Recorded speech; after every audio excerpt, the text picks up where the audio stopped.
We'll go through, I think, the IPCC report. First of all, what does it tell us about the cause of climate change? Well, there are many causes of climate change, but what has become very clear from the last IPCC report in particular is that the dominant cause for the last 50 years at least has become human activities. Is that more clear than it was in the last AR5 report? In a sense, it's almost 2 times clearer, because the uncertainty about that in the last report was 10%, and it has been reduced to 5% in the last report. So it's clearer and clearer. Taking that into account, what do you predict will happen to the climate in the future? Well, we don't predict anything about the future climate for a very precise reason. We have to be logical. If it's indeed human activities which have become the main factor, it means we have a choice, because by having low emissions, we can have a low warming trajectory in the future. If we keep on a high emission trajectory like the one we are now, we will have a higher rate of warming. So we have a choice, and so it's not a matter of prediction, because you would have to be an astrologer to know what decisions will be taken here and in Paris and in Lima and further that will of course influence the emission trajectories and therefore influence the climate of the future. We have a choice. That's a key message from the last report as well. And I think you gave us some options to choose from for that choice. Could you go through what our options are? Well, the options are basically to continue to be on a high emission trajectory like we are now, or to choose to have much lower emissions in the future by using energy much more efficient than we are using today, by using more renewable energy, for example. And those choices will be further assessed and studied in the 3rd volume of the IPCC, which comes in April 2014, because that volume will cover all the mitigation options and will provide detailed information on how we can be on that low trajectory future.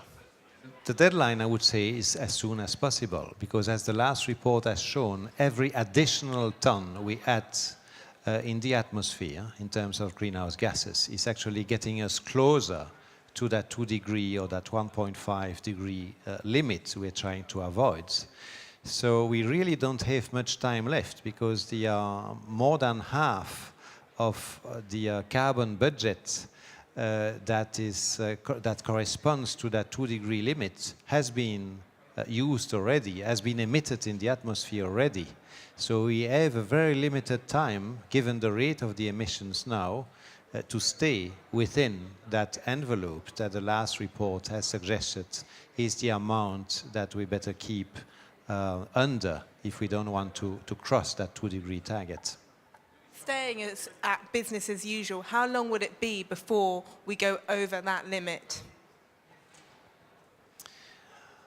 Well, if we were at the present rate, and if you take into account the fact that there are other gases than CO2, it's of the order of a few decades, no more, which is extraordinarily short if you think about it. If we do go beyond 2 degrees, what kind of extreme weather events might we see? And well, from the physical science report, the 1st volume that came out in September, one can already say that, for example, heat waves would become significantly more frequent and more widespread. That intense rain, which is susceptible to produce floods, typically would also become much more frequent. To have a more complete assessment of the impacts are likely to be associated to different rates of warming, one will have to wait for the second volume of the fifth assessment report that's coming out in March next year.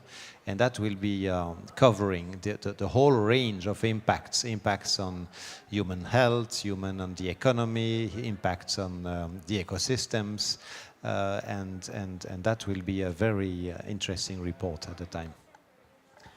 I understand that you've already started action on helping people in the Philippines here in COP. Can you explain a bit more about that, please? Well, that's, in a sense, this is totally an action that's totally independent on IPCC and also independent on the climate negotiations. But as Jep Sano said on Monday, if not here, then where? If not us, then who? Because if the people here at the COP have not been moved by what they've seen over the last few days and heard over the last few days, then who could be moved? So I had the idea Sunday evening that maybe here at the COP, money could be collected among the delegates. And this is just a solidarity and personal gesture. It doesn't replace, of course, the need to have structural negotiations and important political processes. But if we could collect $20 for each delegate here, times the 10,000 participants, that's $200,000. It's a significant amount that could be used to help the Philippines people. So this is starting now. It is helped by young NGOs, youth NGOs. It will also be relayed by the presidency itself tomorrow, and I think it's a gesture we cannot avoid to do. Who should people be giving their $20 to? Sorry, I did. Who should people be giving their $20 to? Well, I think it's important, given the urgency of the situation.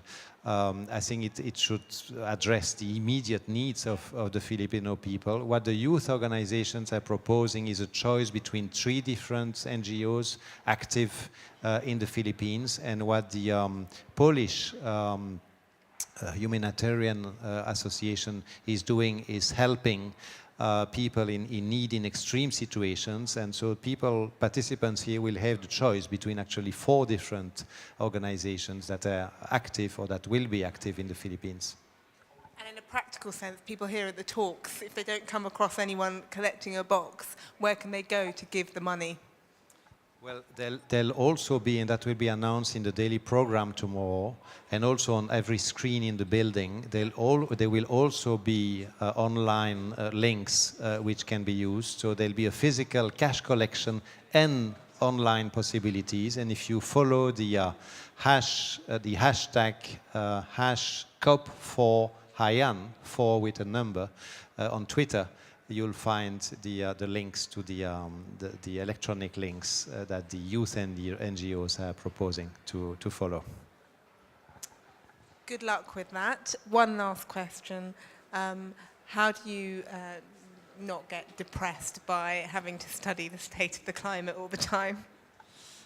Well, you know, I've been working on climate change since 34 years now, and I found out that it's totally useless to lose energy either wringing your hands or becoming sad. I prefer to use my human energy to help finding solutions.